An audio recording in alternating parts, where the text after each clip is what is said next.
इस वक्त मेरे साथ जो है वो पीटीआई अमेरिका के मरकज़ी रहनुमा सज्जाद बरकी साहब मौजूद हैं, जिन्होंने पाकिस्तान जाने की तैयारी कर ली है। कप्तान की कॉल का इंतज़ार है, इन्होंने क्या तैयारियां की हैं पाकिस्तान जाने के लिए और वो क्या जज्बा है जो इनको पाकिस्तान जाने पे मजबूर कर रहा है। जी सज्जाद बरकी साहब।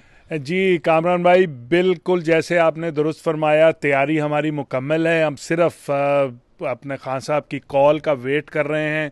हमने यहाँ पे हमारे जो कारकुन हैं बहुत से, वो भी सब तैयार हैं। घर वालों को नोटिस दे दिया है कि भाई हम बिल्कुल रेडी जाने के लिए पाकिस्तान, और हो सकता है कि 3 महीने लगें, 6 महीने लगें, जितनी देर भी वहाँ पे मूवमेंट चलेगी। इंशाल्लाह ओवरसीज़ पाकिस्तानीज़ खान साहब के साथ खड़े होंगे और उनका पूरी तरह उनका साथ देंगे इस मूवमेंट में। बरकी साहब, आपको ये ख़तरा नहीं है कि वहाँ जाएंगे तो आपकी लॉन्ग मार्च होती है तो एहतियाजी जद्दोजहद में ज़ाहिर गिरफ्तारियाँ भी होती है। ये अमेरिका की जेलें तो है नहीं, पाकिस्तान की जेलें हैं।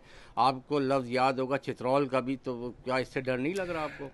अब क्या डरना, जब हमने फैसला कर लिया कि अपने मुल्क के लिए हमने हकीकी आज़ादी ले के रहनी है, तो फिर शायद कुर्बानी भी देनी पड़े, तो हम उन कुर्बानियों के लिए पूरी तरह तैयार हैं। तो अगर सख्त वक्त आया तो इंशाअल्लाह हम वहाँ पे पाकिस्तानी अपने भाइयों बहनों के साथ खड़े होंगे। नाज़रीन, जैसा कि आपने सुना कि समंदर और पाकिस्तानी खासतौर पर पीटीआई के जो डाई हार्ड वर्कर और रहनुमा है, उन्होंने तैयारी कर रखी है। कप्तान की जैसी कॉल होती है यहाँ से रवानगी करेंगे और कप्तान की जानिब से जो हकीकी आज़ादी की जद्दोजहद या इनकलाबी जद्दोजहद चलाई जा रही है उसका हिस्सा बनेंगे। कामरान जिलानी, बोल न्यूज़, ह्यूस्टन, टेक्सास। मंजिल, रास्ता, जज्बा, भयानक सच्चाई से हटाए पर्दे और तोड़ डाली झूठ की बेड़ियां। सलाखों से डरना कैसा जब चट्टानों ने पाला हो। इमरान खान बोल के साथ, जुम्मे से इतवार रात 10 बजे सिर्फ बोल न्यूज पर।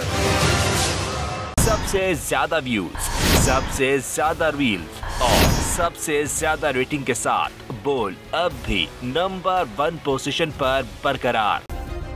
सब्सक्राइब करें और बेल दबाएं ताकि कोई खबर रह न जाए।